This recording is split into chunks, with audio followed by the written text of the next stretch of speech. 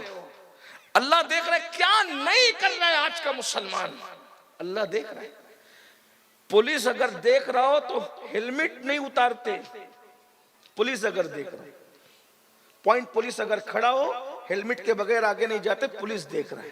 Police کے دیکھنے کا اتنا خیال, چالان کٹ جائے تو ہے, خوف دنیا تو ہے, گنڈوں کا بھی خوف ہے, علماء کا بھی خوف ہے, پیروں کا بھی خوف ہے, ڈاکٹروں کا, ججوں کا, سب کا خوف ہے, لیکن خوف نہیں ہے تو اللہ کا نہیں ہے.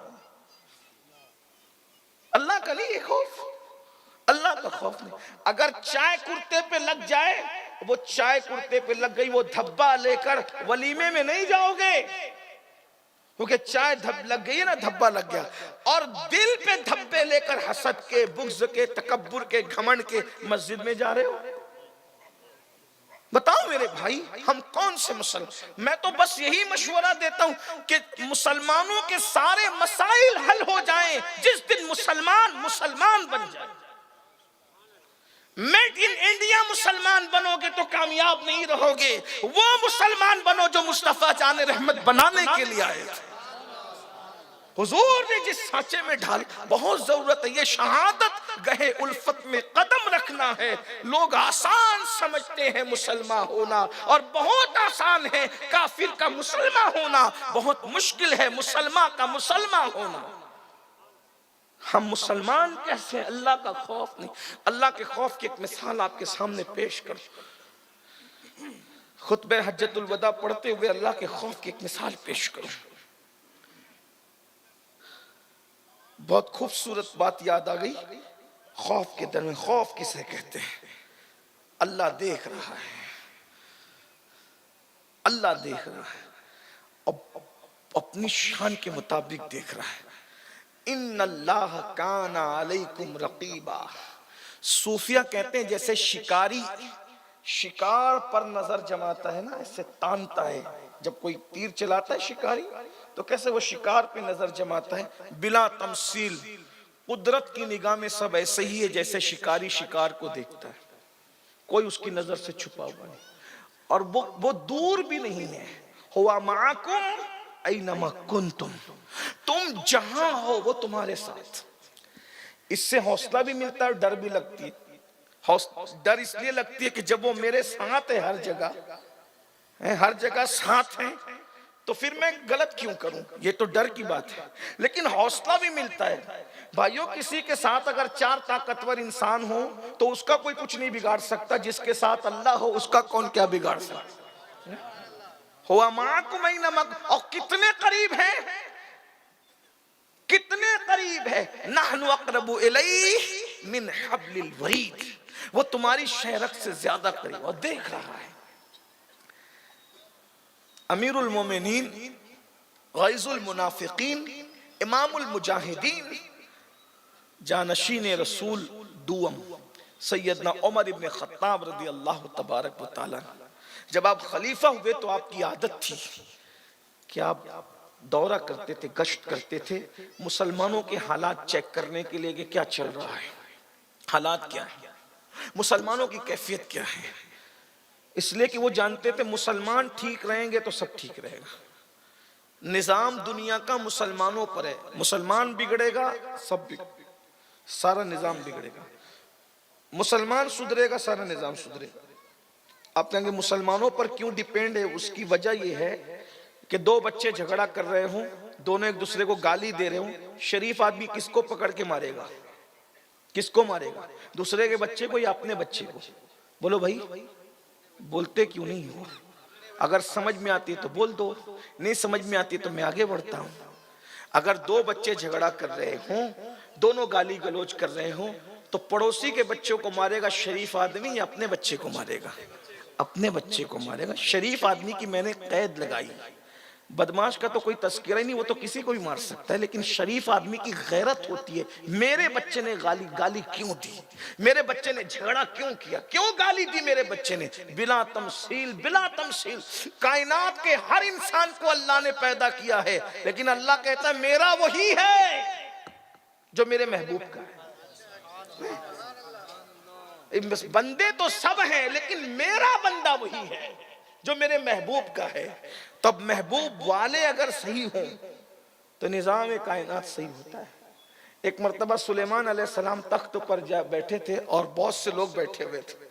آپ کا تخت اچانک ایسے ہونے لگا، ادھر ادھر بیلنس کھونے لگا۔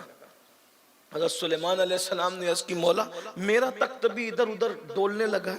اللہ نے فرمایا جو تخت پہ بیٹھے ان کو بولو سدھرو، یہ تخت خود بخود درست ہو جائے گا۔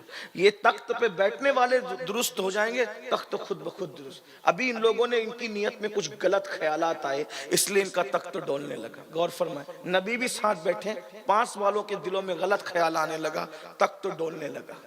جب غلط خیال پر تخت ڈولنے لگتا ہے پیغمبر کا، تو دنیا کیوں نہ اتھل پتھل ہوگی؟ بھائیو غلط، یہاں خیال ہی غلط نہیں ہے، اعمال بھی غلط ہے، انداز بھی غلط ہے، غلط ہی غلط ہے، صحیح کہاں ہے؟ کچھ صحیح نہیں ہے الا ماشاءاللہ۔ تو حضرت فاروق اعظم گھومتے تھے، گشت کرتے تھے، لوگ کیسے ہیں، لوگوں کو سدھارو، اور لوگوں میں بھی خاص جوانوں کو ٹارگٹ کر، نوجوانوں کو سدھارو۔ ایک مرتبہ سر پہ کپڑا باندھا، اس دور میں جیسے چرواہے لوگ باندھتے تھے، سر پہ کپڑا باندھا، اور جو وہ اون کا جبہ، اور ایسا ڈاٹا باندھا کہ لوگ پہچان نہ سکے۔ اور آپ مدینہ منورہ کے مضافاتی علاقوں میں، جس کو اوالی مدینہ کہتے ہیں، ادھر چراگاہوں کی طرف نکلے تو دیکھا بکریاں چر رہی ہے اور ایک جوان خوبصورت سا درخت کے نیچے نماز پڑھ رہا ہے۔ حضرت فاروق اعظم کا کلیجہ ٹھنڈا ہوا کہ چرواہا بکریاں چراتے ہوئے بھی نوافل پڑھ رہا ہے، بڑی بات ہے۔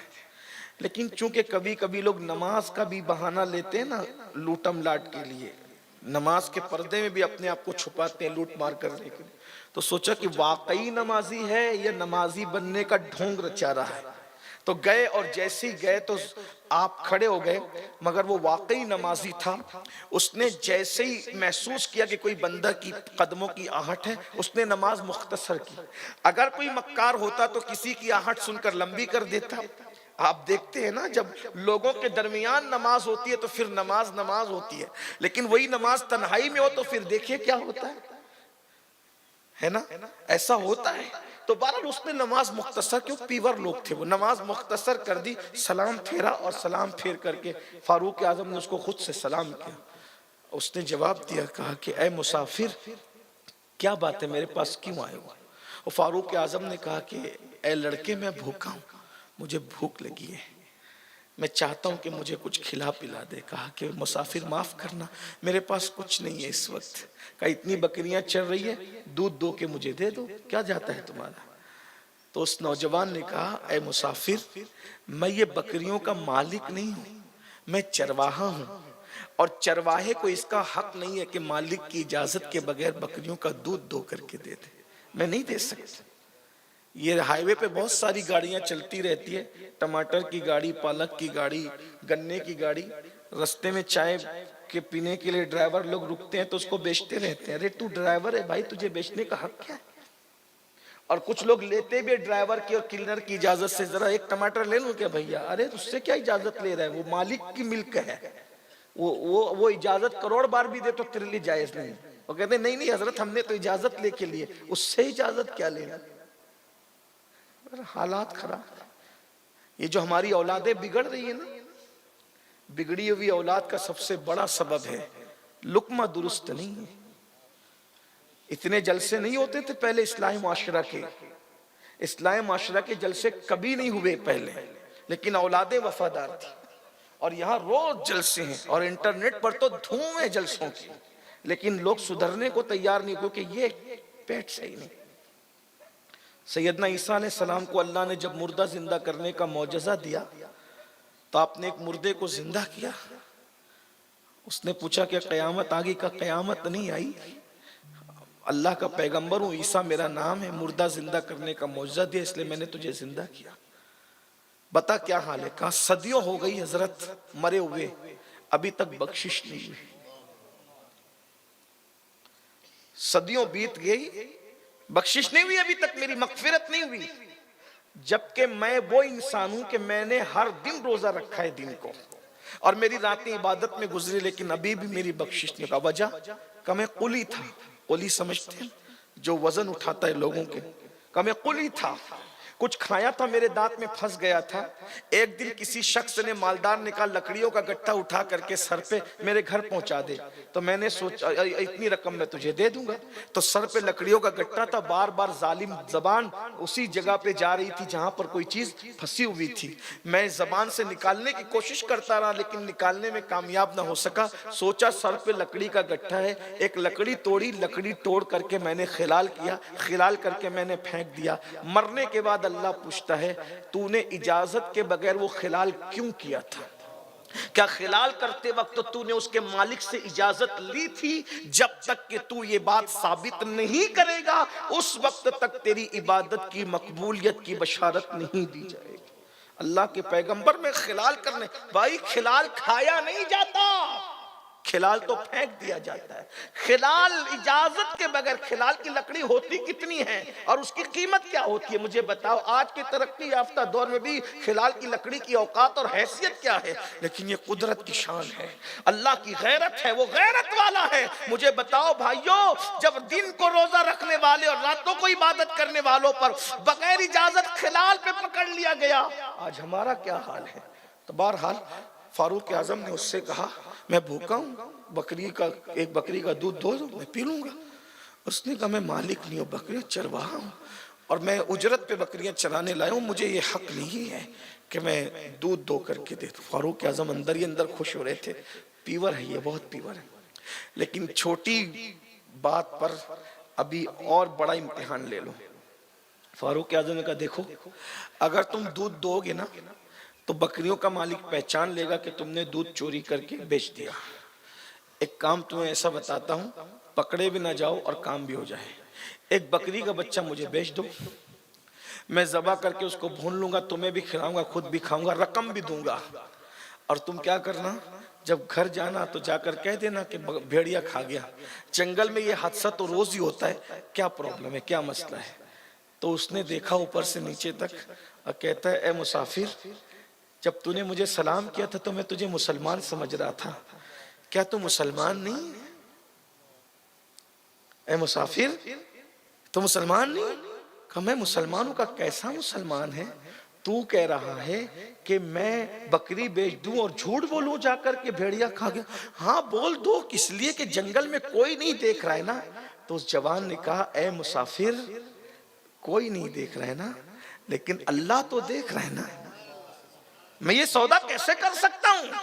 تب فاروق اعظم نے اس کو سینے لگا کر کہا جب تک تم جیسے جوان زمین کے اوپر موجود ہے مسلمانوں کو کبھی زوال نہیں آنے والا۔ یہی خوف خدا ہے جو مسلمانوں کو ترقی پر لے گئے۔ اور پھر فرمایا جب تجھے کوئی ضرورت پیش آئے نا تو تم میرے پاس آنا۔ کہا میں تمہارے پاس کہاں آنا؟ تو فرمایا مجھے پہچانتا ہے میں کون ہوں؟ کہا کون ہے آپ؟ کہا مجھے کو عمر ابن خطاب کہتے ہیں۔ اور پھر اس کے بعد وہ ساری بکریاں خریدی فاروق اعظم نے اس کے مالک سے، اور ساری بکریاں خرید کر اس نوجوان کو ہبہ کر دیا، یہ تیری ایمانداری کا تجھے تحفہ ہے۔ اور ارے دیکھو اس سے کیا پتا چل رہا ہے، کیا سبق مل رہا ہے؟ اگر بکری چوری کر کے کما لیتا تو دنیا بھی گئی تھی، آخرت بھی گئی تھی، لیکن اللہ دیکھ رہا ہے، یہ خوف سے اس نے بکری نہیں چرائی تو اللہ رب العزت نے ایک رات گزرنے سے پہلے ہی چند لمحوں کے اندر اس چرواہے کو سینکڑوں بکریوں کا مالک بنا دیا، اور وہ منظر لوگوں کے سامنے آ گیا۔ آقا ارشاد فرماتے ہیں جو اللہ سے ڈر کر گناہ کو چھوڑ دیتا ہے اللہ اس کو ایسی جگہ سے روزی عطا کرتا ہے جہاں اس کا گمان بھی نہیں جاتا۔ اب یہاں تو لوگ یہ سوچتے ہیں کہ جب تک دیانت داری کرتے رہیں گے ہم ترقی کب؟ اللہ پہ بھروسہ ہی نہیں ہے۔ جس دن اللہ پہ بھروسہ کر لو چند دن ٹھوکر کھاؤ گے، پھر جو ترقی ہوگی اس ترقی سے کوئی نہیں روک سکتا۔ اللہ سے ڈر کے دیکھو، حضور کی بات پہ یقین کر کے دیکھو، خدا کی عزت کی قسم ہر بندے کو ترقی ملی ہے حضور کی بات پہ یقین۔ ہم زبان سے بہت یقین کی بات کرتے ہیں، اندر خالی ہے، کچھ نہیں الا ماشاءاللہ۔ ورنہ اگر یہ بات ہوتی تو لوگ اللہ سے کیوں نہ ڈرتے؟ تو حضور علیہ السلام کا خطبہ میں عرض کر رہا تھا، فرمایا کہ میں تمہیں سب سے پہلی نصیحت کرتا ہوں اللہ سے ڈرتے رہنا۔ پھر اس کے بعد ارشاد فرمایا میرے آقا صلی اللہ علیہ وآلہ وسلم نے جیسے آج کا دن، فرمایا آج کا دن کون سا دن ہے؟ پوچھا دن کون سا ہے؟ صحابہ کرام نے دن نہیں بتایا۔ دیکھو یہ حضور کا ادب ہے، لوگ تو بڑے بک بک کرتے ہیں نا بزرگوں کے سامنے۔ حضور پوچھے آج دن کون سا ہے؟ کہتے ہیں اللہ جانے اور اس کا رسول جانے۔ فرمایا مہینہ کون سا ہے؟ کہا اللہ جانے اس کا رسول جانے۔ کہا یہ شہر کون سا ہے؟ اس میں اکثر لوگ تو مکے کے ہی رہنے والے۔ کہا اللہ جانے اس کا رسول جانے۔ جواب یہ نہیں کہا مکہ ہے، یہ نہیں کہا ذی الحجہ ہے، یہ نہیں کہا کہ آج جو وہ یوم عرفہ ہے، نہیں کہا ادب۔ کیوں؟ حضور کے سامنے کیوں بولیں؟ اگر حضور کی طبیعت چاہیں تو یہ مالک و مختار نبی ہیں، اگر آج کہہ دے یوم عرفہ نہیں ہے کوئی اور دن کہہ دے، جمعہ نہیں ہے کوئی اور دن کہہ دے، اس لیے کہ نبی مختار کل ہیں، اللہ نے ان کو اختیارات عطا فرمائے۔ یہ آج جو آپ لوگ کے ذہن میں چلتا ہے نا کہ اللہ رب العزت کسی کو اختیار دیتا ہے، میں صرف اتنا کہنا چاہتا ہوں غلاموں کو اختیار نہیں دیا جاتا، محبوبوں کو اختیار دیا جاتا ہے۔ جب تم اپنے محبوب کو اتنے اختیار دیتے ہو تو خدا نے جس کو اپنا محبوب بنایا اللہ نے ان کو کتنے اختیارات عطا فرمایا۔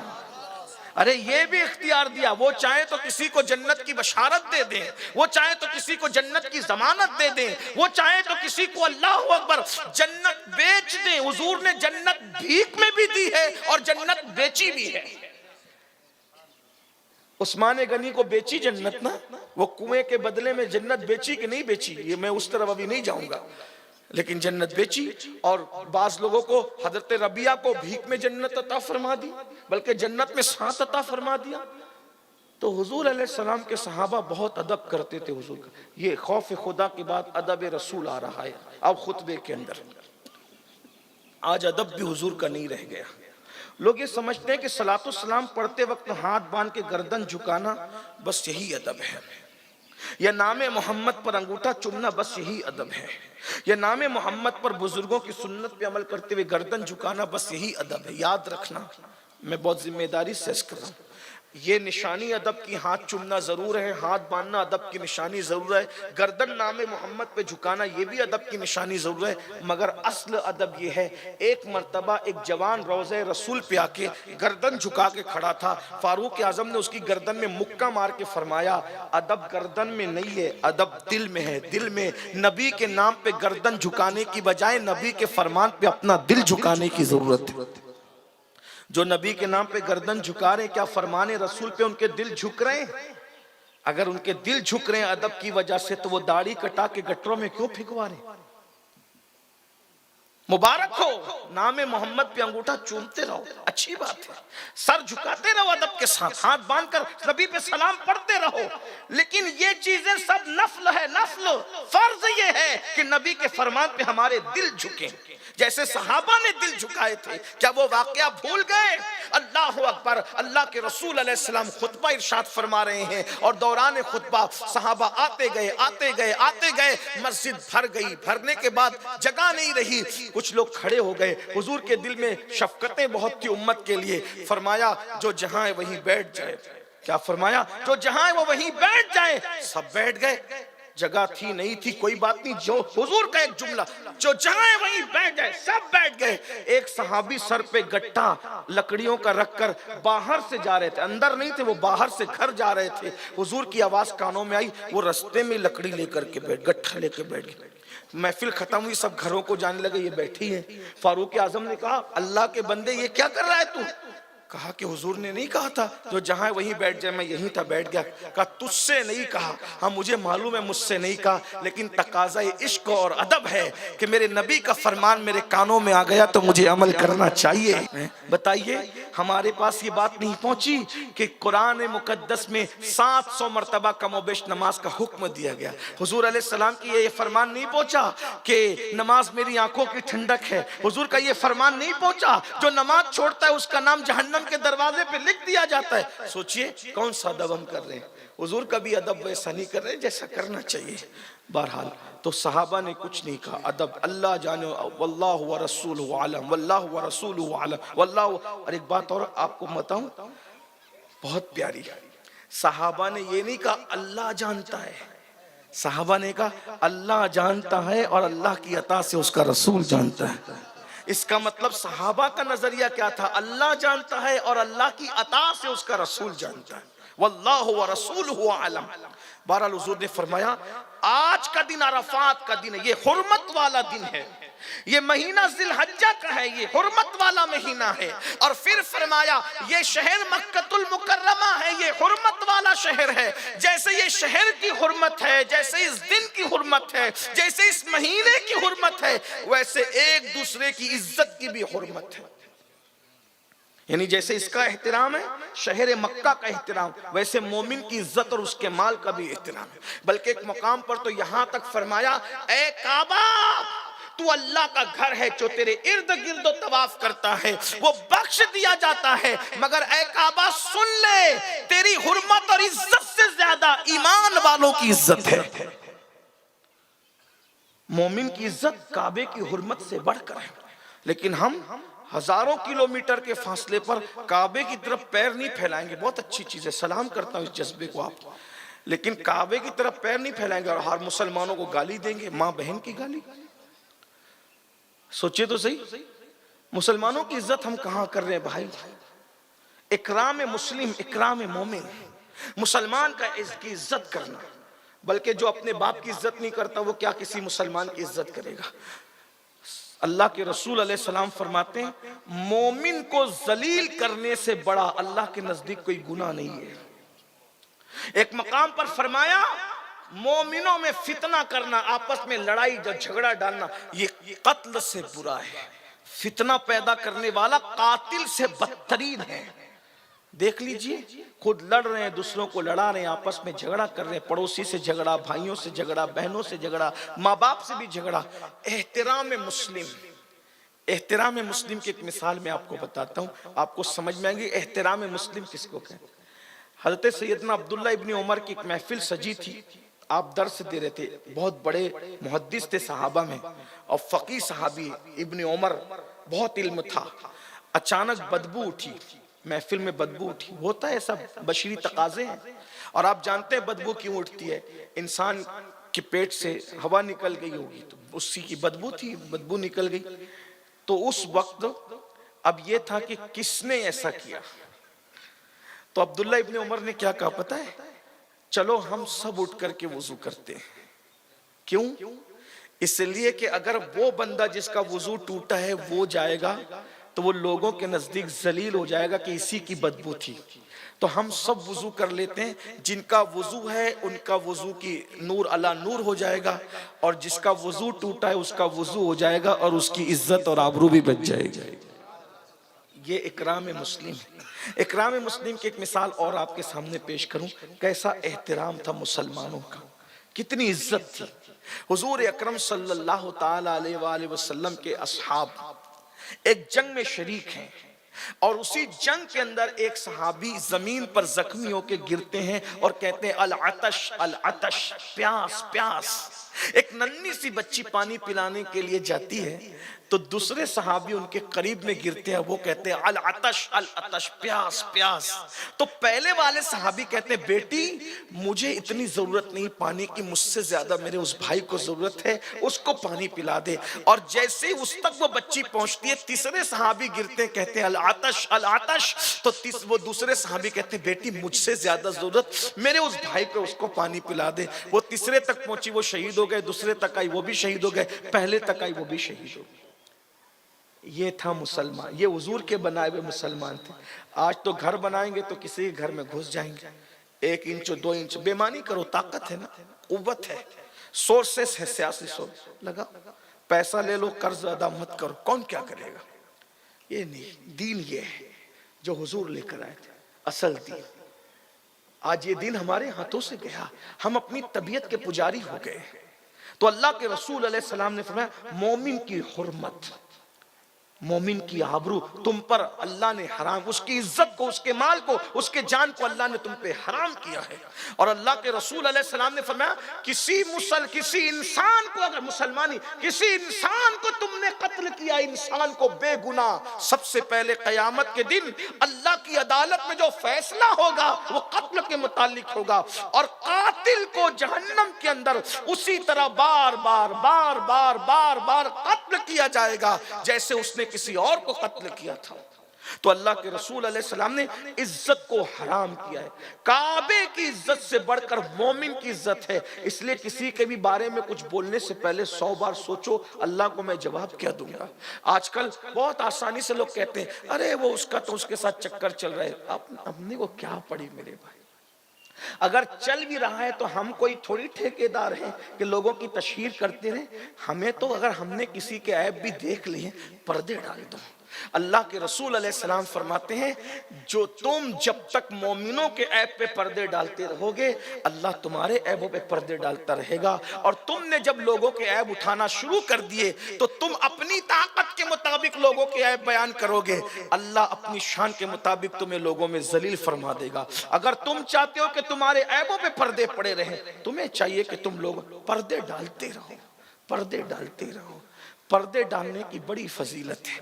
قیامت کے دن سب کا حساب اوپن ہوگا، سب کا حساب اوپن ہوگا، لیکن کچھ خاص بندے ایسے ہوں گے اللہ جن کا حساب تنہائی میں لے گا، پردے ڈال کے لے گا. وہ ادھر ادھر دیکھے گا، کہے گا کہاں ہے سب؟ ارشاد ہوگا تو دنیا میں لوگوں کے عیب پہ پردے ڈالتا تھا، آج ہم نے تیرے عیبوں پہ پردے ڈال دیے.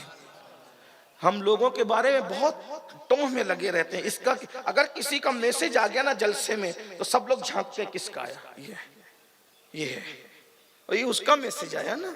ہمارے مذہب میں تعلیم یہ ہے کہ کسی کا خط اس کی اجازت کے بغیر نہیں پڑھنا چاہیے. تو آج خط تو نہیں رہا، میسیجز خط کی حیثیت اختیار کر گئے. تو اس کے موبائل کا میسج ہمیں نہیں پڑھنا چاہیے. وہ موبائل میں کیا دیکھ رہا ہے ہم نظر لگا کے ٹو میں رہتے, کیا دیکھ رہا ہے, کچھ گندگی تو نہیں دیکھ رہا ہے. اس کا مطلب یہ ہے کہ جیسے ہیں ویسے ہی لوگوں کو سمجھتے. انسان کی فطرت ہے, وہ جیسا ہوگا لوگوں کو ویسے ہی سمجھے گا.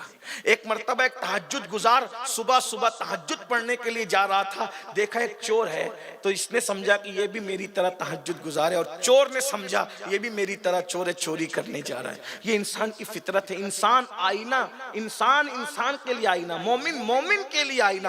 اس لیے لوگوں کے لیے خیال اچھا رکھو, حسن ظن رکھو, کسی کی ٹوں میں مت پڑو, کسی کے گناہوں کی طرف جو ہے وہ توجہ مت کرو, اور اگر کسی کا گناہ دیکھ بھی لو تو اس پہ اس کے عیب پہ پردے ڈالنے کی کوشش کرو.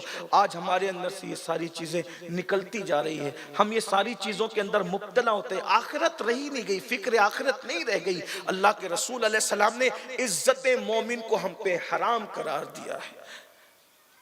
تیسری چیز اللہ کے رسول علیہ السلام نے ارشاد فرمایا, آج زمانے جاہلیت کی ساری رسموں کو میں اپنے پیروں تلے کچلتا ہوں. یہ خطبہ حجۃ الوداع ہے. جہالت کی ساری رسمیں آج پیروں تلے کچلی جا رہی ہے. ارشاد فرمایا سود حرام کر دیا گیا.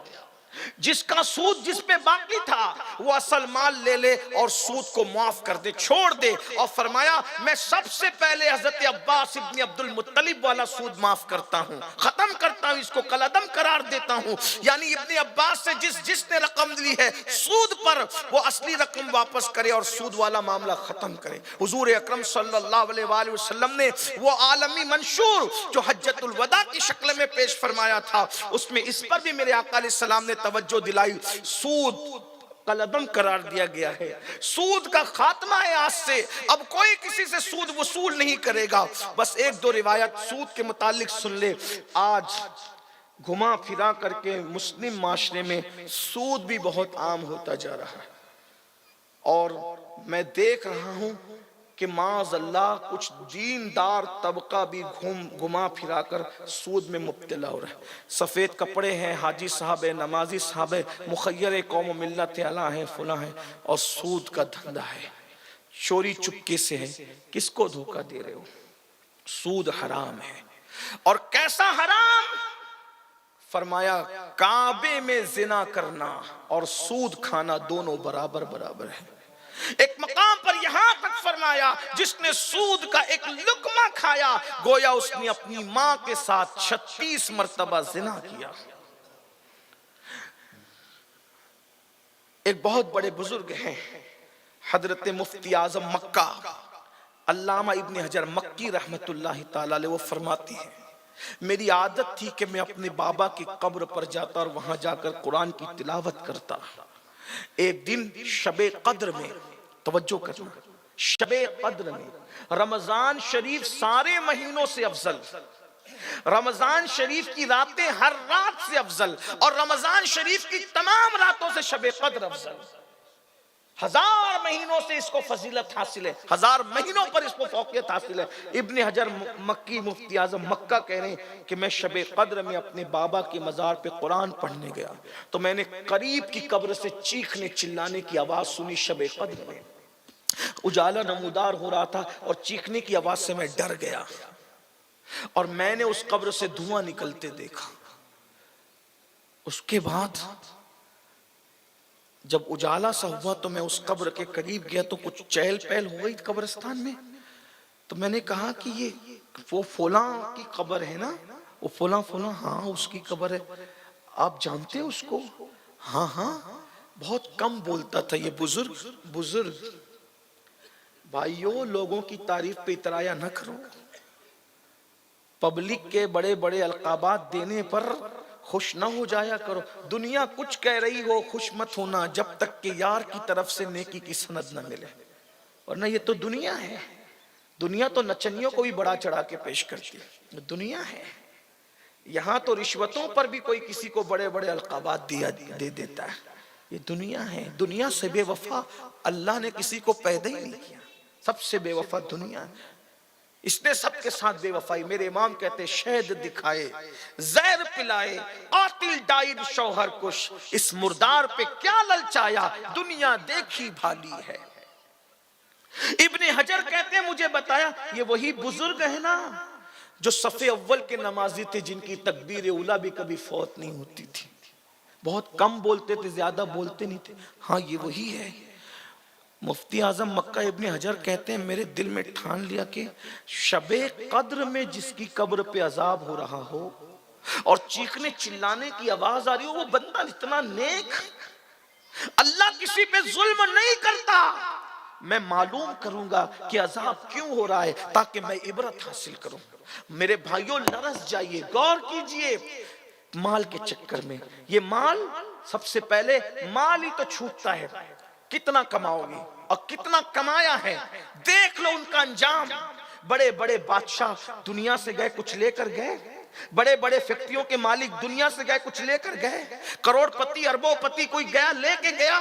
ارے حال تو یہ ہے جن حویلیوں کو انہوں نے بنایا تھا ان حویلیوں میں نہ رہے، سب کے لیے وہی 2 گز قبرستان کا ٹکڑا، اس سے زیادہ کیا ہے. اور اگر اللہ راضی ہے تو جنت کے باغوں میں سے باغ ہے، اور اگر اللہ راضی نہیں ہے تو جہنم کے گڑوں میں سے گڑا ہے. یاد رکھنا کس کے لیے اپنی جہنم کو دعوت دے رہے ہو. ارے یہ اولاد، اللہ اکبر، اولاد کے لیے کماؤ، حلال جماؤ، ان کے لیے یقیناً خوشی کا انتظام کرو. لیکن اتنا ضرور کہتا ہوں، آج کی اولاد جیتے جی 24 گھنٹے میں ماں باپ کو ایک فون نہیں کرتی، یہ مرنے کے بعد ہماری دعائیں مغفرت کیا کریں گے.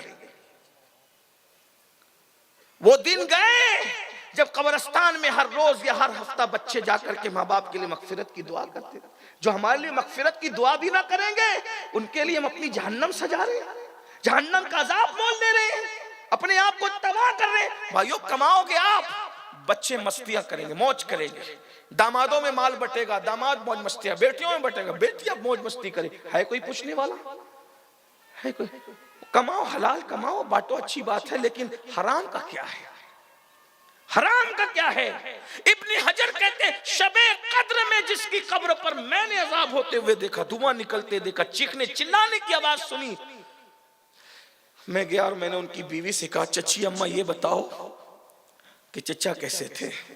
ابھی ان کی کہتے ہیں میری عمر چھوٹی تھی، میں بہت بڑا نہیں ہوا تھا. تو کہا کہ وہ تو بہت نیک تھے بیٹا، کبھی نماز نہیں فوت ہوئی، تہجد نہیں فوت ہوئی، بڑے پرہیزگار تھے، باتیں بھی کم کرتے تھے، اکثر ذکر اللہ کرتے تھے.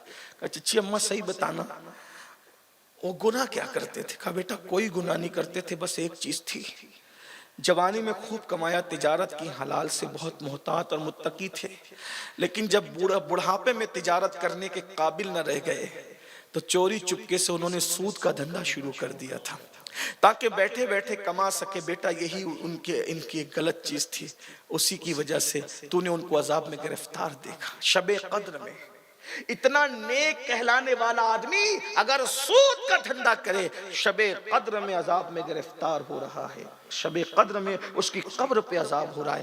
بھائیو ہم تو نماز بھی نہیں پڑھتے، اگر پڑھتے تو ہمیں وضو بھی نہیں آتا، غسل بھی نہیں آتا. نماز پڑھنا سوچو تو صحیح ہمارا کیا حال ہوگا خدا کے لیے. بلکہ قرآن میں تو سور کو بھی حرام کہا اور سود کو بھی حرام کہا، لیکن سور کھانے سے زیادہ برا سود کھانا ہے، کیونکہ سور حرام ہے مگر سور کھانے والے کے لیے اللہ نے جنگ کا اعلان نہیں کیا قرآن میں، مگر جو شخص سود کھاتا ہے اللہ نے اس کے لیے جنگ کا اعلان کیا ہے. اللہ کے رسول علیہ السلام فرماتے ہیں آج سے سود کل عدم قرار دیتا ہوں. پھر فرمایا جس کا قتل ایک دوسرے پہ باقی ہے وہ قتل بھی کل عدم قرار دیتا ہوں. سب سے پہلے میں اپنے خاندان کا خون معاف کرتا ہوں. ربیعہ ابن حارث ابن عبد المطلب، میں ربیعہ کا خون، ہمارے خاندان کا جو بچپنے میں جو وہ قبیلہ حزیل کے لوگوں نے اس کو قتل کر دیا تھا اور ان پر خون کا مطالبہ باقی تھا، میں نے وہ خون جو ہے وہ معاف کر دیا ہے. اور اس کے بعد آخری بات، آخری 2 باتیں. پھر فرمایا جو تمہارے غلام اور جو تمہاری بیویاں ہیں، فرمایا ان کے بارے میں تم سے اللہ پوچھے گا. اب تو غلام نہیں رہ گئے تو بیویوں ہی پر کا ذکر کر دوں اینڈ کرتے ہوئے. بیویوں کے بارے میں تم سے پوچھے گا. غلاموں کا بھی تذکرہ کیا لیکن اب غلام ختم ہو گئے. فرمایا ان کا تم پر حق ہے، ان کا تم پر حق ہے. اور کیا حق ہے؟ کہ وہ اللہ کی کمزور مخلوق ہے، ان کے ساتھ حسن سلوک کرنا، اللہ ان کے بارے میں تم سے پوچھے گا، ان کے ساتھ حسن سلوک کرنا، ان کا حق ادا کرنا۔ جیسا لقمہ تم کھاؤ ویسا ان کو کھلاؤ، جیسی قیمت کا لباس تم پہنو ویسی قیمت کا لباس ان کو پہناؤ، ان کو مارو مت، وہ مارنے کے لیے نہیں ہے۔ آپ سے پوچھتا ہوں، آج جو نوجوان لڑکے ہیں یہ روزانہ ہوٹلوں میں کھائیں گے اور بیوی کہیں گے کہ تو کھچڑی بنا لینا، تو دال چاول بنا لینا، کہیں نہ کہیں یہ حق تلفی، بہت چھوٹی سی چیز، ہنسنے کی بات نہیں۔ اگر آپ ہوٹل میں چکن کھا رہے ہیں تو حضور کا یہ خطبہ کہہ رہا ہے کہ پھر اس کو بھی وہی کھلاؤ۔ اگر آپ سوپ پی رہے تو اس کو بھی پلائیے۔ آج بہت سارے خاندانوں میں عورتیں کنیزوں کی طرح جی رہی ہیں، اور مسلمانوں میں جو طلاق کی شرح بڑھتی جا رہی ہے اس کی وجہ حق کا ادا نہ کرنا۔ رات کے 3-3 4-4 بجے تک دوستوں کے ساتھ گپ شپ کریں گے، اٹھ پٹانگ سی باتیں کریں گے، اور گھر میں آئیں گے تو موبائل میں لگے رہیں گے اور پیٹ کر کے سو جائیں گے۔ جبکہ اللہ کے رسول علیہ السلام نے بتایا اگر نفل پڑھنے سے بیوی کے حق ادائیگی کے اندر کمی واقع ہوتی ہے، حضور فرماتے وہ نفل چھوڑ دو۔ بلکہ ایک مقام پہ فرمایا بیوی کے ساتھ شوہر کا رات گزارنا اللہ اسے شب قدر کا ثواب عطا فرماتا ہے۔ اتنا قیمتی ہے ہمارے مذہب کے اندر، یہ بہت اہم ہے۔ آج ہم یہ باتیں سن رہے ہیں، لوگ ہم سے رابطہ کرتے ہیں، کہتے ہیں طلاق مانگ رہی، کیوں نہ مانگے گی؟ آپ وقت ہی نہیں دیتے۔ حالانکہ جو مانگ رہی ہے ہم اس کی تائید نہیں کرتے، لیکن حالات یہ بڑی معذرت کے ساتھ یہاں تک اب حالات پیدا ہو رہے ہیں، شادی شدہ عورتیں دوسروں کے چکر میں گمراہ ہوتی نظر آ رہی۔ وجہ کیا ہے؟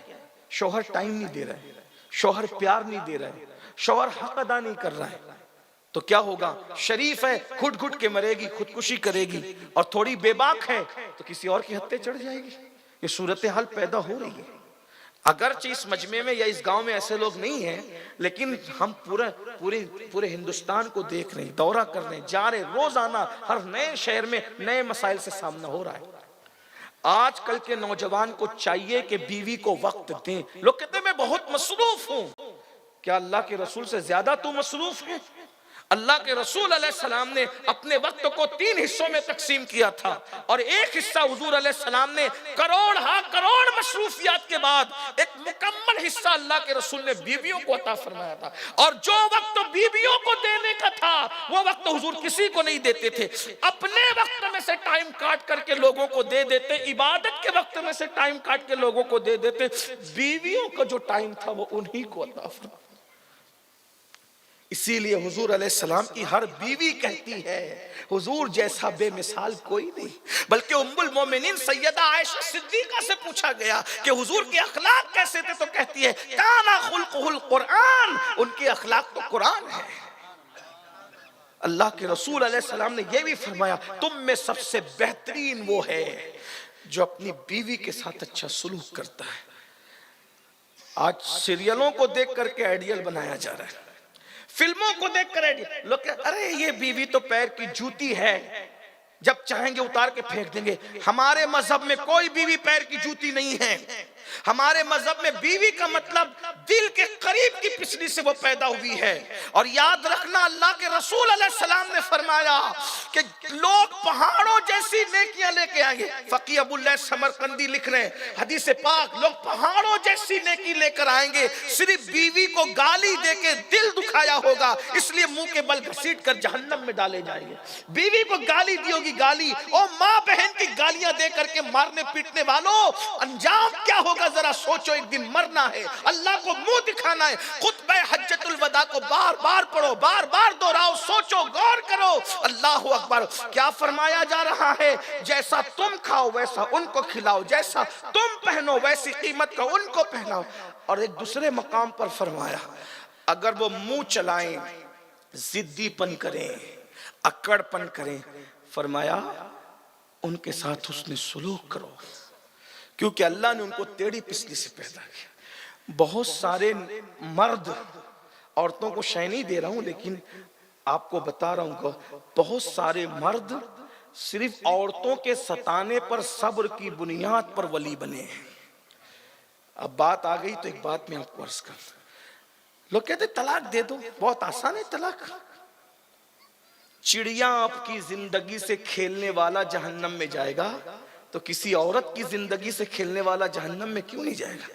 صرف داڑھی ٹوپی اور نماز سے جنت نہیں ملنے والی. نماز کی اہمیت اپنی جگہ، داڑھی کی اہمیت اپنی جگہ، ٹوپی کی اہمیت اپنی جگہ، لیکن اسلام نے حقوق العباد کا بھی درس دیا ہے. بلکہ حق اللہ اس کے بارے میں فرمایا جو اللہ کے حقوق میں کوتاہی کرے گا اللہ چاہے تو عذاب دے، چاہے تو معاف کر دے، لیکن جو بندوں کے حق میں کوتاہی کرے گا جب تک بندہ معاف نہیں کرے گا اللہ بھی معاف نہیں کرے گا. اللہ بھی معاف نہیں کرے گا جب تک وہ بندہ معاف نہ کرے. بہت خوبصورت سی ایک بات یہاں یاد آ گئی، اللہ کرے آپ کے دل میں اتر جائے.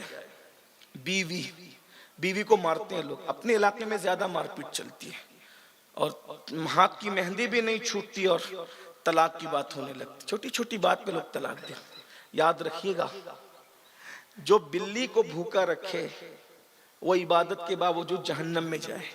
جو کتے کی ٹانگ توڑ دے پوری بستی اللہ جلا کر راکھ کر دے. آپ نے سنا ہوگا خواجہ بندہ نواز گیسو دراز اپنے ملفوظات میں کہتے ہیں کہ اللہ تعالیٰ نے ایک زمانے میں پیغمبر سے فرمایا، ایک پیغمبر سے میں یہ پوری بستی جلانے والا ہوں، 3 لوگوں کو بچانے کا میں نے فیصلہ کیا ہے. ایک تو یہاں ایک ولی رہتا ہے رات دن عبادت کرتا ہے وہ بچے گا، ایک نچنیا رہتی ہے ناچتی ہے گانا گاتی ہے وہ بچے گی، اور آپ پیغمبر ہیں آپ بچیں گے. لیکن وہ ولی اپنے گھر میں رہے گا تو نہیں بچے گا. اس ولی سے کہہ دو کہ وہ مسلح اٹھائے اور سیدھا جائے اس نچنیا کے گھر میں، فائشہ عورت کے گھر میں، وہاں جا کر کے رہے، کیونکہ میں سب جلا دینے والا ہوں، صرف وہ عورت کا گھر بچے گا باقی سب جل جائے گا. جا کے کہہ دو. پیغمبر نے کہا وہ واقعی اللہ والا تھا. اس نے کہا مجھے کیا بھائی، اللہ نے منع کیا تھا تو میں اس کے گھر نہیں جاتا تھا، اب اللہ ہی کہہ رہا ہے کہ اس رقاصہ کے گھر جا کر کے رک جاؤ 3 دن. مسلح کندھے پہ ڈالا چلا، اس کے گھر گیا، بہن ایک گھر کا کونا دے دے میں تیرے گھر میں 3 دن رکوں گا زیادہ نہیں. اس نے کہا میرے بھائی اللہ والے یہاں تو حال یہ ایک آتا ہے دوسرا جاتا ہے، ایک آتا ہے دوسرا جاتا ہے، یہ حال ہے، میرے گھر میں اچھے کام نہیں ہوتے. کبھی تیرا کام تو جان، مجھے یہی حکم ہے، مجھے گھر کے کونے میں پردہ ڈال کر دے دے، میں چپ چاپ پڑا رہوں گا اللہ اللہ کرتے. وہ عبادت میں مصروف ہو گیا، پورے گاؤں میں آگ برسی، آگ برس سب جل گیا. پیغمبر کو حکم تھا بستی چھوڑ کے نکل جائے. سرکار بندہ نواز کے ملفوظات میں یہ بات لکھی، آپ نے فرمایا پوری بستی جل گئی. 3 دن کے بعد پیغمبر آئے تو سب جل گیا تھا. اس رقاصہ کا فائشہ نچنیا عورت کا گھر بچا تھا بس، اور وہی دونوں بچے تھے، ایک تو رقاصہ ایک تو وہ اللہ کا ولی. پیغمبر نے پوچھا مولا سب کو جلا دیا، اسی کا گھر بچا اور یہی بچی، اور اس کے گھر میں یہ ولی بچ رہا تو یہ بچا، وجہ حکمت سمجھ میں نہیں آئی. ارشاد ہوا میرے نبی میرے پیغمبر، اس بستی میں کھجلی والا خارش زدہ ایک کتا آیا تھا. بستی کے لوگوں نے اس کو اتنا مارا اس کی ٹانگ توڑ دی. سب بستی والے شامل تھے اس کی ٹانگ توڑنے میں، سب شامل ہو کے اس کو مارا. جب وہ کتا لنگڑاتے ہوئے نکلا اس کی گلی سے، یہ نچنیا کی گلی سے، تو نچنیا نے کیا کہا پتہ ہے؟ میرے الفاظ کے جامع میں بیان کر رہا ہوں. نچنیا نے کہا لوگوں نے کتے کو مار کے اچھا نہیں کیا، لوگ یہ کیوں دیکھتے ہیں کہ یہ کتا ہے. توجہ جملے پہ غور کرنا. لوگ کیوں دیکھتے ہیں کہ یہ کتا ہے، لوگ یہ کیوں نہیں دیکھتے کہ اللہ کی مخلوق ہے. ایک کتے کو نہ دیکھو نا، جس نے پیدا کیا ہے اس پہ نظر کرو. اور پھر اس رقاصہ نے، اس نچنیا نے کیا کیا، اس لنگڑے کتے کو لنگڑاتے ہوئے وہ کتا جو تھا اس کے پیر پہ پٹی باندھی، اس کا زخم اچھا کیا. تو اس کے خدمت، کتے کی خدمت کرنے اور کتے پہ رحم کرنے کی وجہ سے اس رقاصہ کو ہم نے معاف کر دیا، اس کے سارے گناہ معاف کر دیے. اور کتے پہ ظلم کرنے کی وجہ سے ہم نے پوری بستی کو جلا کر راکھ کر دیا. کتے پہ ظلم کیا، پوری بستی تباہ ہو گئی، پوری بستی برباد ہو گئی. مسلمانوں جوانوں کیا سمجھتے ہو؟ اور بہنیں بھی میرے خیال سے پیچھے بیٹھی ہوئی ہے. ساس اپنے بیٹے کو کہتی ہے طلاق دے دے اس کو، نندے بھائی کو کہتی ہے طلاق دے دے اس کو. یاد رکھنا، ارے کتے کی ٹانگ توڑ دی جائے تو پوری بستی جلا کر راکھ کر دی جائے. اگر تم کسی کی زندگی اجاڑو گے تو اللہ تمہارے ساتھ کیا سلوک کر، نسلیں برباد ہوگی، نسلیں تباہ ہوگی. انسان جب کسی پہ ظلم کرتا ہے، کسی پہ زیادتی کرتا ہے، انسان جب کسی پر اللہ اکبر ظلم کرتا ہے تو اس کو احساس نہیں ہوتا کہ میں کیا کر رہا ہوں. آج ساس بہو پہ ظلم کر رہی ہے، بہو ساس پہ ظلم، جہاں ساس کی چلتی وہ بہو پہ ظلم کر رہی، جہاں بہو کی چلتی وہ ساس پہ ظلم کر رہی۔ یاد رکھنا مولا کائنات سیدنا علی مرتضیٰ کا قول ہے، اللہ کافر کو تو مہلت دیتا ہے مگر ظالم کو مہلت نہیں دیتا۔ کفر کرنے والوں کو تو ڈھیل مل جاتی ہے مگر ظلم کرنے والوں کو ڈھیل نہیں ملتی۔ آج گھر اجڑ رہے ہیں، گھر تباہ ہو رہے ہیں، گھر برباد ہو رہے ہیں، ظلم مت کرو۔ اللہ کو ظلم کرنے والے پسند نہیں ہے، لیکن مردوں کے لیے اگر بیوی ظلم کرتی، منہ چلاتی ہے، بات نہیں مانتی، سمجھاؤ، مار پیٹ مت کرو۔ ایک بہت بڑا نام ہے ولایت کی دنیا میں، حضرت سیدی سید احمد کبیر رفاعی۔ میں سمجھتا ہوں کہ شاید آپ سب جانتے ہوں گے، اتنے بڑے ولی ہیں کہ غوث پاک فرماتے تھے معرفت کا سمندر دیکھنا ہے تو احمد کبیر رفاعی کو دیکھو۔ اور جب حضور علیہ السلام کی بارگاہ میں مدینہ منورہ پہنچے، کہا السلام علیکہ یا جدی، اے میرے نانا آپ پہ سلام ہو، تو جواب آیا وعلیکہ السلام یا ولدی، میرے بیٹے تجھ پہ بھی سلام۔ کہا نانا اسے آواز کا معاملہ صرف نہ ہو، میں تو چاہتا ہوں کہ آپ سے مصافحہ کروں۔ تو حضور علیہ السلام نے قبر انور سے حضرت احمد کبیر رفاعی کے لیے اپنے ہاتھ باہر نکالے اور آپ نے مصافحہ کیا۔ غور فرمائیے، وہ ہستی ہے، ان کے ایک مرید تھے، انہوں نے خواب دیکھا کہ ہمارے پیر و مرشد سید احمد کبیر رفاعی مقام صدیقیت پر فائز ہو گئے۔ یہ مقام صدیقیت کیا ہے؟ ولایت میں اس سے بڑا کوئی مقام اب نہیں ہے۔ صدیقیت، صدیقیت، نبوت کے بعد سب سے بڑا مرتبہ کون سا ہے؟ صدیقیت۔ قرآن کہتا ہے انعم اللہ علیہم من النبیین والصدیقین، نبوت کے بعد صدیقیت ہے۔ اسی لیے ہم اہل سنت انبیاء کے بعد سب سے افضل جس کو مانتے ہیں وہ صدیق ہے۔ مرتبہ حضرت صدیق کا یہ ہے سید، ہر فضیلت کے وہ جامع ہیں نبوت کے سوا۔ سیدنا صدیق اکبر رضی اللہ تعالیٰ صحابہ کے امام ہیں۔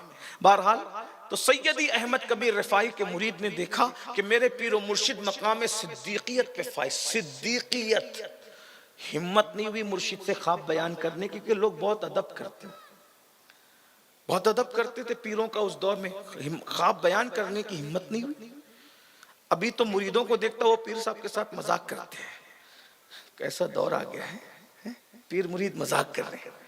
حضرت امیر خسرو جیسے لوگ اگر محبوب الہی کبھی آنکھ پھیر لے تو یہ نہیں کہہ سکتے تھے کہ آنکھ کیوں پھیری گئی، یہ حال تھا۔ حضرت سید برہان الدین اولیاء کیس خواجہ رحمت اللہ علیہ ایک بار قریب نواز ناراض ہو گئے، حضرت محبوب الہی ناراض ہو گئے تو وہ اپنے گھر نہیں گئے، روتے کھڑے رہے، لیکن ہمت نہیں ہوئی یہ کہنے کی کہ مرشد ناراض کیوں۔ یہ حال تھا، بہت ادب تھا۔ میں سوچتا ہوں یا اللہ جو پیروں کا اتنا ادب کرتے ہوں گے وہ رسول اللہ کا کتنا ادب کرتے ہوں گے۔ لیکن بہرحال اب تو حالات ہی ویسے رہے۔ وہ اقبال نے شعر کہا تھا، بہت اچھا شعر تھا، اس سے شاید آپ کو کچھ سمجھ آ جائے کہ ایسا کیوں ہوتا ہے۔ تو اقبال کہتے ہیں کہ نہ تو عشق میں رہی گرمیاں، نہ تو حسن میں رہی شوخیاں، نہ تو عشق میں رہی گرمیاں، نہ تو حسن میں رہی شوخیاں، نہ تو غزنوی میں تڑپ رہی، نہ تو خم ہے زلف ایاز میں۔ نہ غزنوی ویسا ہے نہ ایاز ایسا ہے، اس لیے اللہ اللہ خیر صلی اللہ، کیا کہہ سکتے ہیں اس کے علاوہ، اور کیا بات کہہ سکتے ہیں۔ اللہ اکبر، مرید کی ہمت نہیں ہے پیر کو خواب بیان کرے، نہیں بیان کیا، بات آئی گئی ہو گئی، لیکن سوچا تھا میرا پیر خواب میں نے دیکھا صدیقیت پہ فائز ہے، مقام میں صدیقیت۔ ایک دن مرشد سے ملنے آئے خانقاہ میں تو کیا دیکھا، ایک عورت حضرت کو مار رہی ہے، حضرت کو، پیر صاحب کو، سیدی احمد کبیر رفاعی کو مار رہی ہے، اور حضرت چپ چاپ سر جھکائے کھڑے ہوئے۔ اس نے اتنا مارا کہ مرشد کو خون خون لہو لہان کر دیا۔ پھر وہ چلی گئی، مرشد نے یہ منظر جو ہو رہا تھا وہ مرید نے دیکھا، کسی اور نے نہیں دیکھا۔ قریب آگے کہتا ہے سرکار اگر میں صحیح پہچانا ہوں تو یہ پیرانی ماں تھی نا جو آپ کے ساتھ بے ادبی کر رہی تھی؟ تو میں ہاں۔ تو نے دیکھ لے؟ کہا مرشد دیکھا نہیں جاتا، یہ سب آپ کے ساتھ ہوتا ہے اور آپ صبر کرتے ہیں، حضور اس کو طلاق دے دیجئے۔ میں بیٹا محسنوں کو ایسے طلاق نہیں دیتے، وہ میری محسنہ ہے۔ محسنہ ہے؟ کہاں محسنہ ہے؟ کہا تو نے جو خواب دیکھا نا کہ میں مقام صدیقیت پہ فائز ہوا، تو یہ نفلی نماز اور نفلی روزوں کی وجہ سے نہیں، یہ مجھے دکھ دیتی ہے، میں اس پہ صبر کرتا ہوں، اس کی برکت سے اللہ نے مجھے مقام صدیقیت عطا فرما دیا۔ یہ ہے، یہ چیز ہے میرے بھائیوں، اپنی بیویوں کے ساتھ اس نے سلوک کرو۔ اور آخری بات خطبہ حجۃ الوداع کی، مضمون تو اور بھی باقی رہ گیا لیکن ٹائم ختم ہو گیا۔ آقا فرماتے ہیں کسی عربی کو کسی اجمی پر کوئی فضیلت نہیں ہے، کسی عربی کو کسی اجمی پر کوئی فضیلت نہیں ہے، کسی اجمی کو کسی عربی پہ کوئی فضیلت نہیں ہے، کسی کالے کو کسی گورے پہ، کسی گورے کو کسی کالے پہ کوئی فضیلت نہیں ہے۔ یعنی آج یہ جو برادریاں بنا رکھی ہے، یہ شیخ ہے، یہ پٹھان ہے، یہ انصاری ہے، یہ فلاں یہ فلاں یہ فلاں، اور پھر ہم پٹھان ہیں تو ہم سب سے بہتر ہیں، اور ہم مغل ہیں تو ہم سب سے بہتر ہیں، ہم انصاری ہیں تو ہم سب سے بہتر ہیں، اور ہم جو ہے وہ شیخ ہیں تو ہم سب سے بہتر ہے۔ کوئی بہتر نہیں، کوئی ادنا نہیں، کوئی اعلیٰ نہیں۔ ایک مقام پہ فرمایا کلکم من آدم و آدم من تراب، تم سب آدم سے پیدا کیے گئے ہو اور آدم کو اللہ نے مٹی سے پیدا کیا۔ نسب کی بنیاد پر پٹھان ہو، شیخ ہو، مغل ہو، یہ ہو وہ، جتنی برادریاں تمہاری ہیں، کسی کو کوئی کسی میں فضیلت نہیں ہے۔ اگر فضیلت ہے تو صرف اس بنیاد پر ان اکرمکم عند اللہ اتقاکم، تم میں سب سے بہتر وہ ہے جو اللہ سے ڈرنے والا ہے۔ اللہ کے نزدیک سب سے زیادہ عزت والا وہ ہے جو اللہ سے ڈرنے والا ہے۔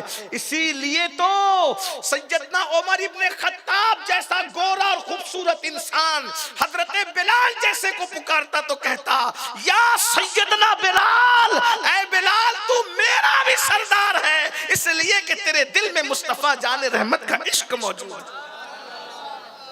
اللہ کے رسول علیہ الصلوۃ والتسلیم نے، حضرت عمر وہ خوبصورت انسان ہیں جن کی خوبصورتی کو توریت میں بیان کیا گیا ہے کہ وہ گورے رنگ والا، سرخ رنگ والا انسان ہوگا، ان کی خوبصورتی کو یوں بیان کیا گیا۔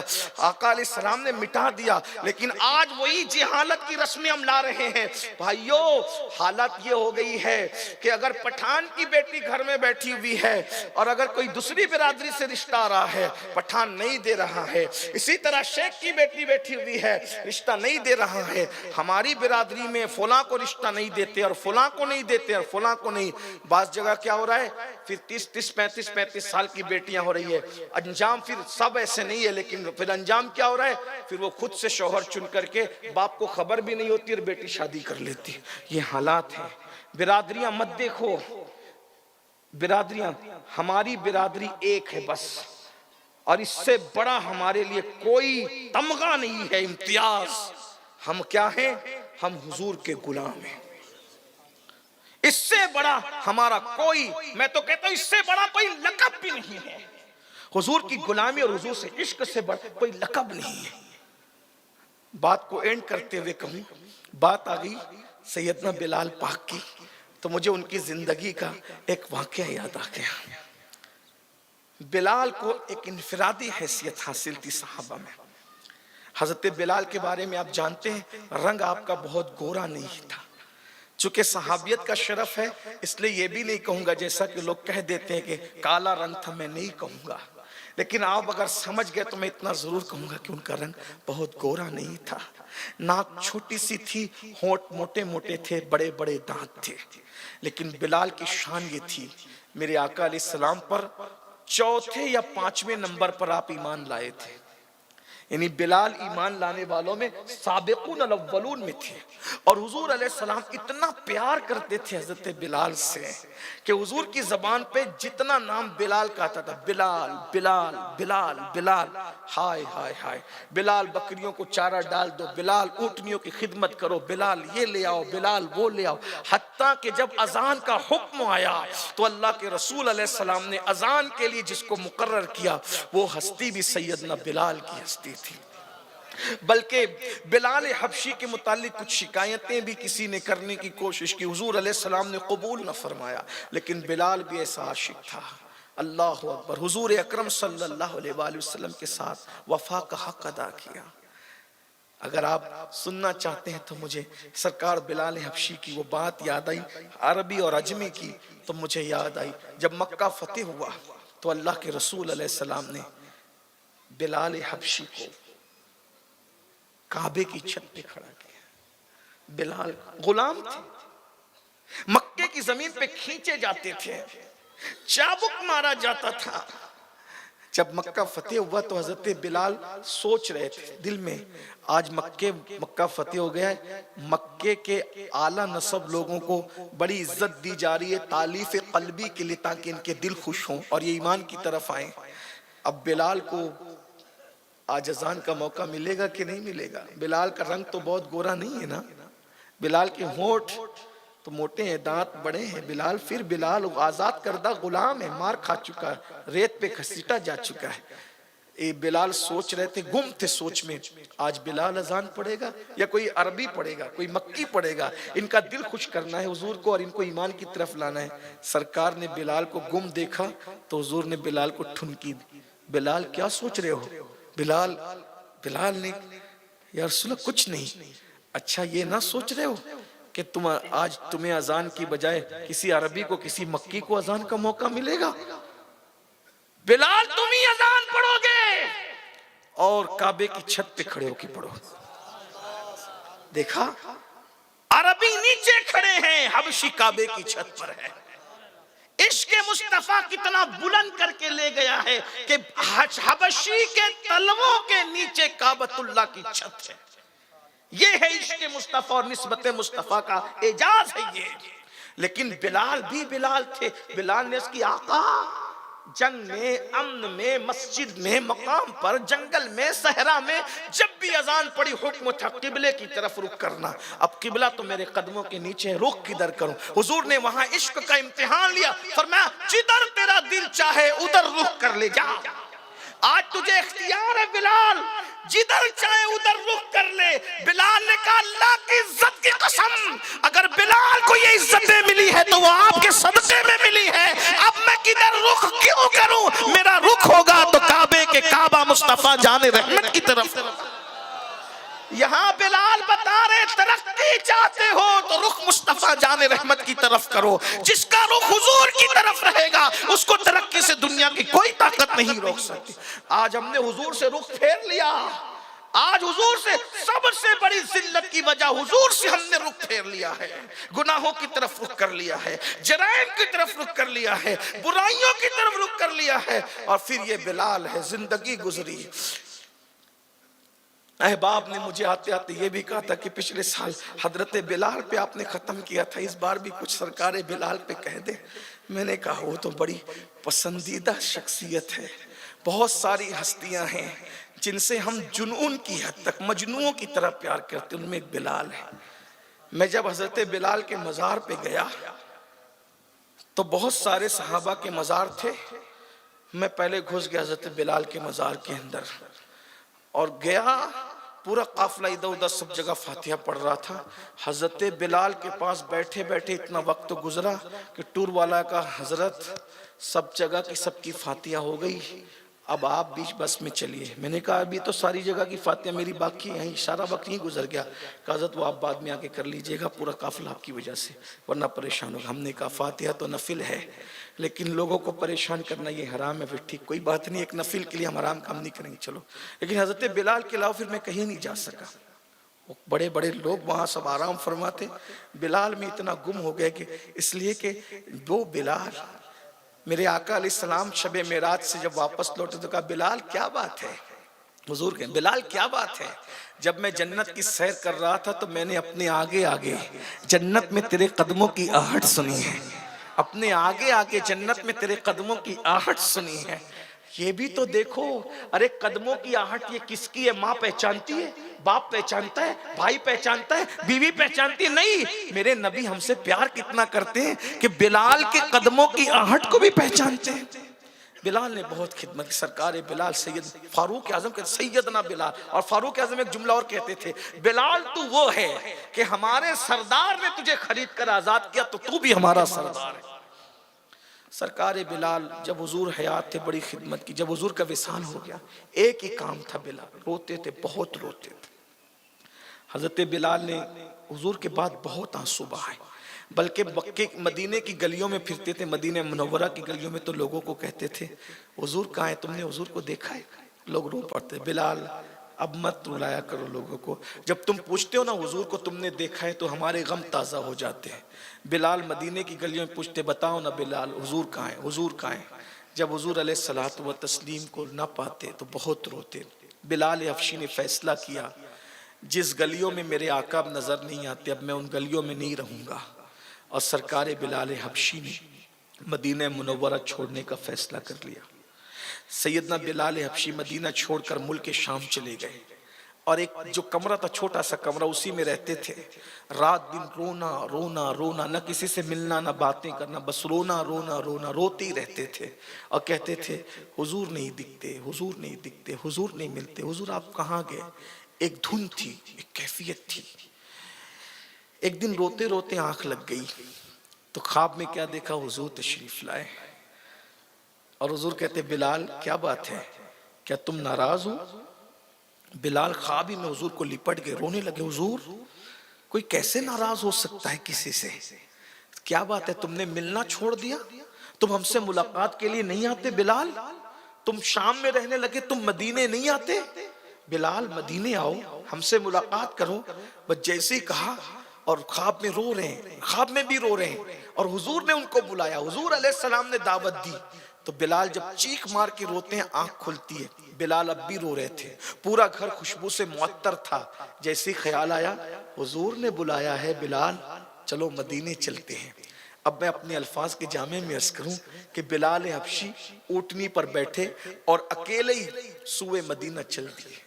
اب بلال مدینہ منورہ جا رہے ہیں، آقا سے ملنا ہے، ایک خیال ہے حضور نے بلایا، حضور نے بلایا، حضور نے بلایا، حضور نے بلایا، چلو چلو۔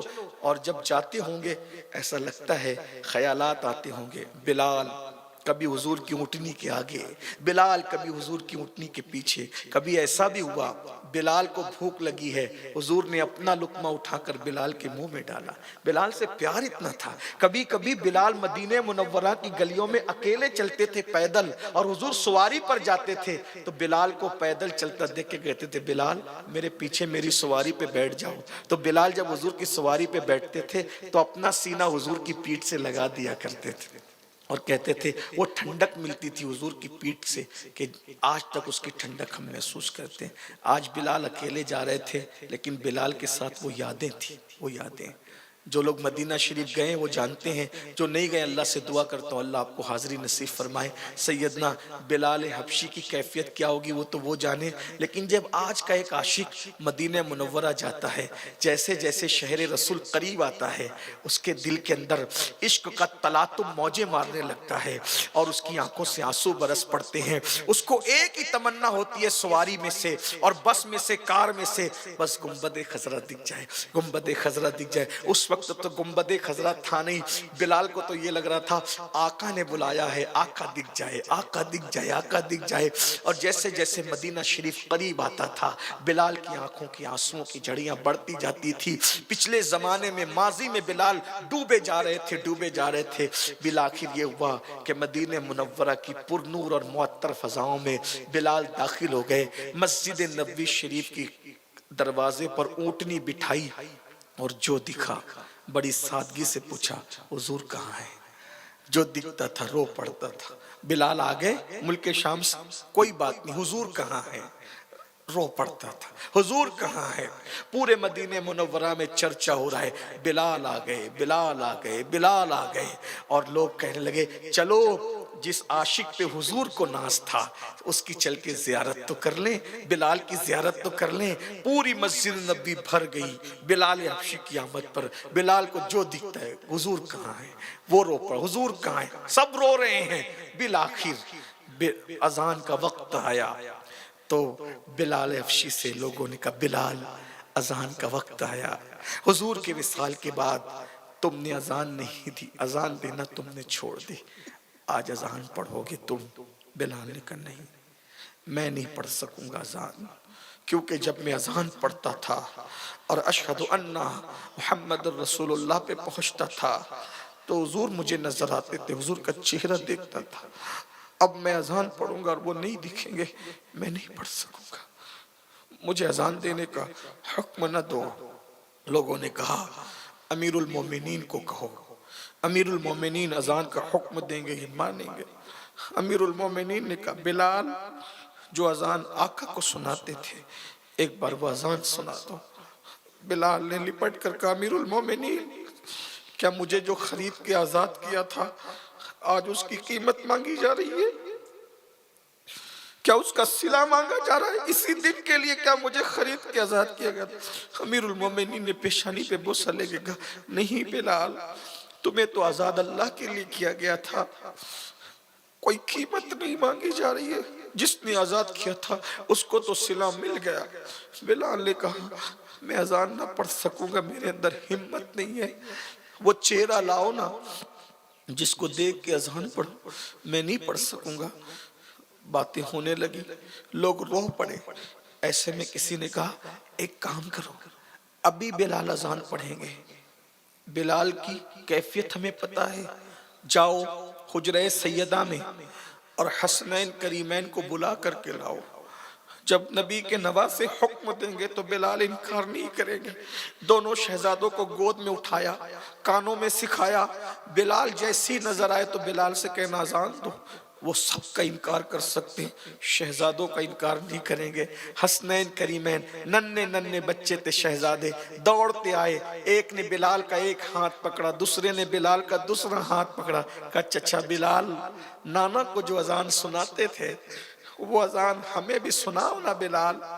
بلال نے دونوں کو چوما اور کہا اگر میں ان کانوں سے یہ آواز نہ سنتا کہ جس نے میرے بیٹوں کا دل دکھایا اس نے میرا دل دکھایا تو میں کبھی بھی اذان نہ پڑھتا۔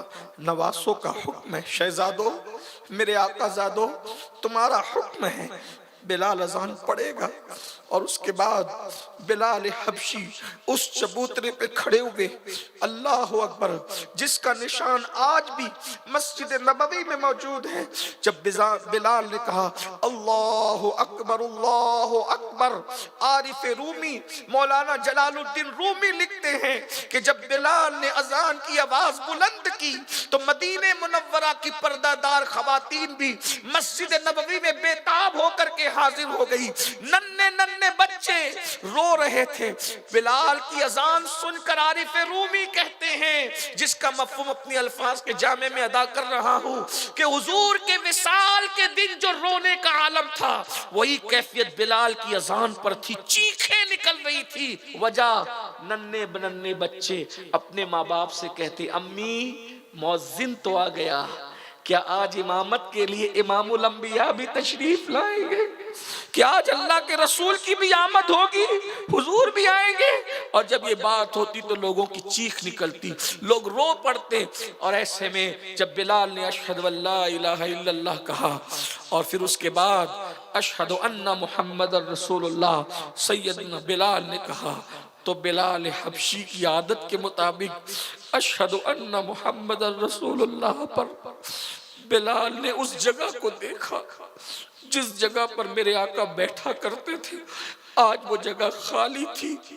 بلال نے خالی جگہ دیکھی اور اشہد ان محمد رسول اللہ ادا کرنے کے بعد جب جگہ خالی دیکھی چیخ مار کے زمین پہ گر پڑے، بے ہوش ہو گئے، اذان پوری نہ ہو سکی۔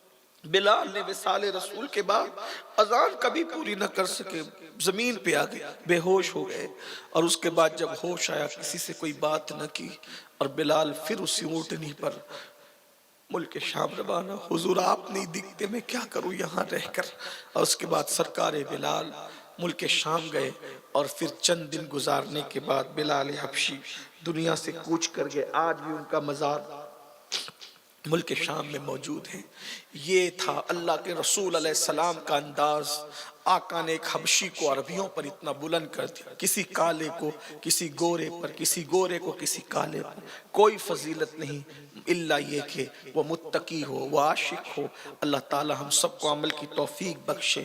گفتگو کے درمیان کوئی غلطی ہو تو اللہ تعالی معاف کر دے۔ استغفر اللہ ربی ان ربی لغفور الرحیم۔ بیٹھ جائیں ایک منٹ تھوڑا سا اور۔